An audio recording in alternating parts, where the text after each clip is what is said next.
Hello दोस्तों, welcome to my back channel. देखिए, सबसे पहले इस वीडियो को शुरू करने से पहले मैं आपको ये बता देता हूँ कि प्रैक्टिस का मतलब क्या होता है। प्रैक्टिस का मतलब यही होता है कि कोशिश करना, बार बार करना, हजार बार करना और इतनी बार करना कि सफलता तांडव मचा दे। यदि आप भी बोर्ड एग्जाम में तांडव मचाना चाहते हैं तो इस वीडियो को अंत तक अवश्य देखिए। आइए जानते हैं। देखिए, आज के वीडियो में हम यही जानेंगे कि क्लास 10th में जितने भी स्टूडेंट हैं, क्लास 10th में जितने भी स्टूडेंट हैं जो बोर्ड एग्जाम का पेपर देने वाले हैं, उसमें मैथ के विषय में चैप्टर 1 में जितने भी मोस्ट इंपोर्टेंट क्वेश्चन हैं, आज के वीडियो में केवल हम वही कराएंगे जो चैप्टर 1 में जितना मोस्ट क्वेश्चन है, केवल उतना ही। सबसे पहला क्वेश्चन है, सिद्ध कीजिए कि रूट में 5 एक अपरिमेय संख्या है, ये सिद्ध करना है। तो हम क्या लिखेंगे? हम लिखेंगे हल।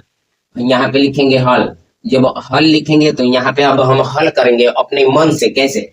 मान लीजिए हम यहाँ पे कह दिए कि कल्पना कल्पना किया कल्पना किया कि रूट में 5 एक परिमेय संख्या है, परिमेय संख्या है। मान लीजिए हम कल्पना कर दिए कि रूट में 5 एक परिमेय संख्या है। परिमेय संख्या का मतलब यही होता है जिसे p बटे q के रूप में लिखा जा सकता है, यानी इसकी सहायता से हम लिख सकते हैं कि रूट में 5 equal to p by q, इतना लिख सकते हैं। अब ध्यान से देखिए, यहीं पे समझने वाली बात है। यहाँ पे फिर लिखेंगे जहां p वह q पूर्णांक है, जहां p वह q पूर्णांक है और यह सह अभाज्य संख्या है, अभाज्य संख्या है, इतना हम लिख लेंगे। अब देखिए, इसके आगे समझिए। इतना लिखने के बाद q को यहाँ पे भेजिए, यानी q रूट में 5 इजिकल टू p। अब दोनों पक्षों का वर्ग करने पे यहाँ पे लिखना होगा आपको कि दोनों पक्षों का वर्ग करने पे, तो q रूट में 5 का वर्ग इजिकल टू p का वर्ग। अब देखिए, यहाँ से हमारे पास निकलेगा कि q का वर्ग यहाँ पे 5 इजिकल टू p का वर्ग। यदि 5 को यहाँ पे हम भेज दें, ये इतना निकले या q का वर्ग इजिकल टू p का वर्ग बटे का 5, इतना आएगा। इतना लिख सकते हैं या फिर हम इतना लिख सकते हैं। तो देखिए, यहाँ पे कंफर्म है कि चूंकि p स्क्वायर 5 को चूंकि 5p स्क्वायर को यहाँ पे लिखेंगे 5p स्क्वायर को विभाजित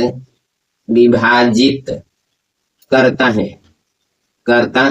है तो 5p को भी विभाजित करेगा।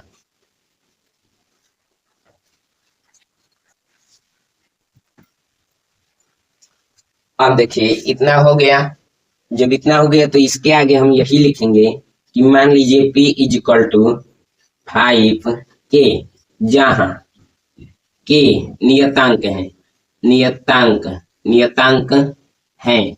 यही लिखेंगे नियतांक है, जहां k नियतांक है। इतना लिखने के बाद यानी p का मान 5k है, यानी देखिए ये जो डब्बा वाला है इसको मानिए समीकरण नंबर फर्स्ट, और ये वाला जो है p इजिकल टू 5k, यानी p का मान समीकरण नंबर 1 में रखने पे यहाँ पे लिखेंगे, यानी p का मान समीकरण नंबर 1 में रखने पर जब इतना कर लेंगे, इतना करने के बाद क्या है, 1 है कि q square 5 equal to p square लिखा गया है, तो p स्क्वायर का मान 5k है, तो यानी 5k का स्क्वायर इतना कर लेंगे। जब इसको हम सॉल्व करेंगे तो हमारे पास आएगा q square 5 equal to 25k square, यानी ये 25 यानी 5 यहाँ निकला, यानी q square equal to 5k square. या इसको हम ऐसे भी लिख सकते हैं कि q का स्क्वायर बटे का 5 इजिकल टू k स्क्वायर। अब ध्यान से देखिए, यहाँ भी डब्बा में ऐसा आया भी है और यहाँ भी ऐसा ही आया है, तो सेम टू सेम यही वाला यहाँ पे लिख देंगे, यानी यहाँ पे फिर लिखेंगे वही वाला क्या, चूंकि 5 क्यू स्क्वायर को विभाजित करता है, जो चूंकि 5 क्यू स्क्वायर को विभाजित विभाजित करता है तो 5 क्यू को भी विभाजित करेगा। अब समझिए, अब यहाँ पे मैंने इस सवाल को करने से पहले मैं एक कंडीशन रखा था, क्या? जहाँ p वह के पूर्णांक है और यह सह अभाज्य संख्या है। सह अभाज्य संख्या का मतलब यही होता है कि जिनका मस जो मस होता है, सह अभाज्य संख्या का मतलब यही होता है कि मस 1 आना चाहिए। लेकिन इन दोनों कंडीशन में यहाँ भी मस 5 है और यहाँ भी मस 5 है, तो इस क्वेश्चन के अंत में हम यही लिखेंगे। यहाँ पे जगह नीचे नहीं है तो यहाँ पे हम लिख देते हैं, क्वेश्चन के अंत में यही लिखेंगे कि चूंकि, यहाँ पे लिखेंगे कि चूंकि P व Q का मस जो मस है मस इज इक्वल टू नॉट 1, यानी P व Q का मस 1 नहीं आया है, इज इक्वल टू नॉट 1, यानी P व Q का मस जो है 1 नहीं आया है। इससे यह सिद्ध होता है कि रूट में 5 एक अपरिमेय संख्या है। इतना लिख देंगे। और ये सबसे मोस्ट क्वेश्चन है, ये चैप्टर 1 का सबसे मोस्ट क्वेश्चन है। ये कंफर्म है कि इस क्वेश्चन पे 5 नंबर या 6 नंबर आपको बोर्ड एग्जाम के पेपर में मिल जाएंगे। आइए चलिए, यदि स्क्रीनशॉट लेना चाहते हैं तो ले लीजिए। चलते हैं अगले क्वेश्चन पे। देखिए, दूसरा क्वेश्चन यही है कि सिद्ध कीजिए कि 3 + 2 √5 एक अपरिमेय संख्या है। दूसरा क्वेश्चन यही है। यानी आइए अब इसको समझते हैं। पहला केवल ये क्वेश्चन था कि √5 एक अपरिमेय संख्या है, लेकिन दूसरा उसी में का है, लेकिन ये भी मोस्ट है। केवल इसमें का 2 ही क्वेश्चन ले लीजिए, बहुत मोस्ट है, वेरी इंपॉर्टेंट है, हर एक मॉडल पेपर में आपको मिल जाएगा। चलिए आइए इसको सॉल्व करते हैं। सबसे पहले हम लिखेंगे हल में क्या लिखेंगे, वही वाला कल्पना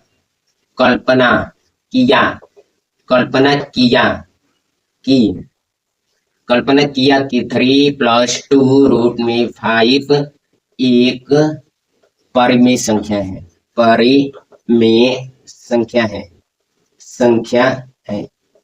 वही वाला सब कुछ वही लिखेंगे, बस थोड़ा सा अंतर है।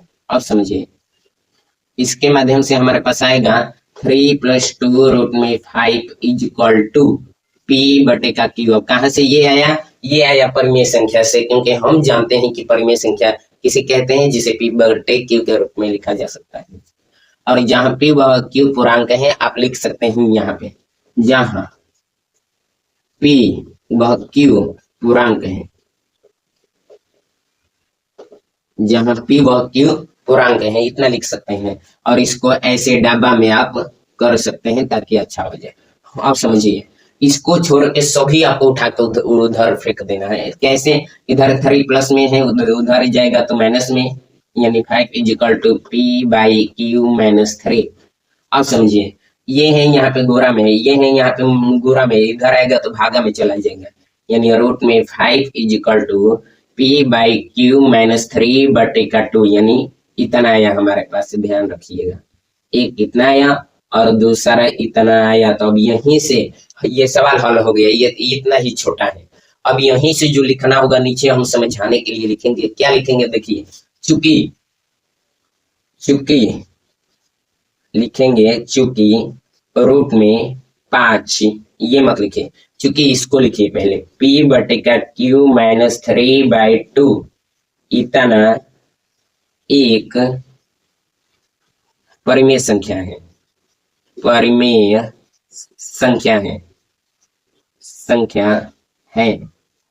और रूट में 5 एक अपरिमेय संख्या है, अपरिमेय संख्या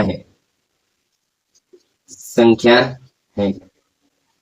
आप समझिए, इतना परिमेय संख्या है रूट में 5 एक अपरिमेय संख्या है। इसके आगे लिखेंगे कि परिमेय संख्या इज इक्वल टू परिमेय संख्या इज इक्वल टू अपरिमेय संख्या। अपरिमेय संख्या असंभव है, असंभव है। बोर्ड में आप इसको काले पेन से लिख सकते हैं कि परिमेय संख्या इज इक्वल टू अपरिमेय संख्या असंभव है। इसलिए इसलिए इसलिए इससे यह सिद्ध होता है कि रूट में 3 + 2 रूट में 5 एक अपरिमेय संख्या है, अपरिमेय संख्या है। आप समझिए इसको ध्यान से, यहाँ पे इतना क्यों लिखे, अब इसको समझ लीजिए। देखिए, हम कंडीशन यही रखे थे कि जहां p वह q पूर्णांक है। हम ये भी जानते हैं कि परिमेय संख्या इज इक्वल टू अपरिमेय संख्या कभी नहीं हो सकता, क्योंकि परिमेय संख्या और अपरिमेय संख्या बराबर कभी नहीं हो सकते। इसलिए इसको काला पेन से आपको लिखना है ताकि बोर्ड में साफ साफ दिखे कि परिमेय संख्या इज इक्वल टू अपरिमेय संख्या असंभव है। क्यों? क्योंकि यहाँ पे परिमेय संख्या भी, यहाँ पे अपरिमेय संख्या आया है और यहाँ पे परिमेय संख्या आया है, और दोनों कंडीशन ये बराबर है। इसका मतलब ये असंभव है यानी गलत है। इसलिए इससे यह सिद्ध होता है कि 3 + 2 रूट में 5 एक अपरिमेय संख्या है। इतना आपको याद कर लेना होगा और ये इतना लिख देना होगा। ये बहुत आसान है। चलिए यदि आप इसका स्क्रीनशॉट लेना चाहते हैं तो ले लीजिए। चलते हैं अगले क्वेश्चन पे। ये है क्वेश्चन नंबर 2। ये है क्वेश्चन नंबर 2। अब चलिए क्वेश्चन नंबर 3 पे।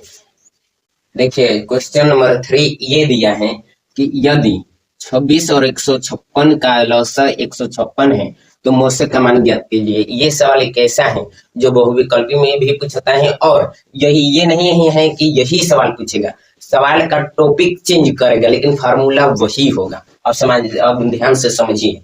देखिए, सबसे पहले हम लिखेंगे इस सवाल को करने के लिए यहाँ पे लिखेंगे हल। इसको हम 2 तरीके से कराएंगे, जो अच्छा लगे वही आप कीजिएगा। देखिए, सबसे पहले ये कंडीशन होता है कि जो सवाल में दिया होता है उसको लिख लेते हैं। इसमें हम यहाँ पे लिखेंगे कि दिया है, ये नहीं चल रहा है। यहाँ पे लिखेंगे, क्या लिखेंगे? दिया है, दिया है। अब देखिए क्या दिया है, तो n1 का मान दिया है कितना? 26, और n2 का मान दिया है 156।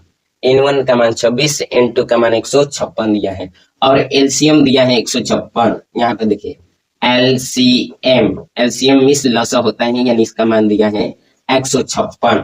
अब हम जानते हैं कि फार्मूला क्या होता है। ओरिजिनल फार्मूला ये होता है कि n1, यहाँ पे n1 गोरे n2 is equal to LCM गोरे HCF। यही मेन फार्मूला होता है जो बुक में दिया होता है। इस फार्मूला पे 1 सवाल अवश्य पेपर में मिलेगा आपको। अब देखिए, हम जानते हैं कि इन तीनों का मान दिया गया है, HCF निकालना है, HCM नहीं, HCF निकालना है। तो इसको निकालने के लिए हम डायरेक्ट HCF वाला फार्मूला लगाएंगे, यानी HCF इज इक्वल टू क्या होगा? HCF इज इक्वल टू होगा कि n1 गोरे n2 बटे एलसीएम। क्यों? क्योंकि यहाँ गोरा पे है, ये यहाँ पे आएगा तो भागा में चला जाएगा, इसीलिए और पलट दिया इसको। तो हमारे पास इतना फार्मूला निकल के आया। जब इतना आया तो इसी पर रखेंगे। अब देखिए, n1 का मान का कितना दिया है? 26। तो हम लिखेंगे कि HCF is equal to 26 Gore n2 का मान दिया गया है 156 बटे एलसीएम का मान 156 दिया गया है 156, यानी 156 से 156 खत्म, यानी हमारे पास जो राइट आंसर होगा यानी HCF इज इक्वल टू 156, यही राइट आंसर होगा। ये हुआ पहला टॉपिक। आइए हम दूसरे स्टेप से इसी सवाल को करेंगे। अब दूसरे स्टेप से इसी सवाल को कैसे करेंगे, तो देखिए, दूसरे स्टेप में हम सीधा दोनों का एलसीएम अपने माइंडसेट से निकालेंगे ट्रिक के माध्यम से। सबसे पहले समझिए, n1 n2 को हम क्या कहते हैं? 2 संख्याओं का गुणनफल। अब समझिए, जैसे मान लीजिए कि यदि हम 26 दिया गया है और यहाँ पे 156 दिया गया है, दोनों दिया गया है 26 156, इसका मतलब नहीं है। अब समझिए, इसमें दोनों में हम दोनों का एलसीएम निकाल लेंगे अपने माइंड से। कैसे निकालेंगे? अपने दिमाग से। अब समझिए, ये होगा 2 गोरे 13, यानी 13 दूना का 26। अब ये कितना होगा? 2 गोरे 2 गोरे 3 गोरे 13। अब समझिए, यानी 13 तिया का 39, 39 दूना का 78, 78 दूना का 156, इतना होगा। आप समझिए, इन दोनों कंडीशन में सबसे छोटा अंक कॉमन कौन सा है? वो है 13 और 2। दोनों मतलब संख्याएं में अंक कौन कौन से कॉमन है उसको लिख लेंगे, वही हमारा HCF होगा। HCF, ये 2 बार दिया गया है, दोनों में एक बार, तो इसको एक बार लिखेंगे। फिर ये भी 2 बार दिया गया है तो इसको भी एक बार। तो हमारे पास जो HCF होगा वो 13 दूना का 26, यही राइट आंसर होगा। अब ध्यान से देखिए, कुछ चैप्टर 1 में और भी फॉर्मूले हैं कि A=BQ+R। ये भी एक फार्मूला है कि भाज्य भाजक गोरे भागफल प्लस शेषफल, यही फार्मूला है। इसके अलावा चैप्टर 1 में कोई भी मोस्ट क्वेश्चन नहीं है, बस फार्मूला पे सवाल करने आपको आ जाएगा, तो कोई भी सवाल आएगा आप कर लेंगे। चलिए देखिए, आज के वीडियो में इतना ही। अब अगले वाली वीडियो में चैप्टर 2 का क्वेश्चन लेके आएंगे, केवल मोस्ट क्वेश्चन। अगर तुम भी मिशन कंप्लीट स्टडी पे हो तो इस चैनल को सब्सक्राइब कर लो, क्योंकि हम हारने वालों में से नहीं है।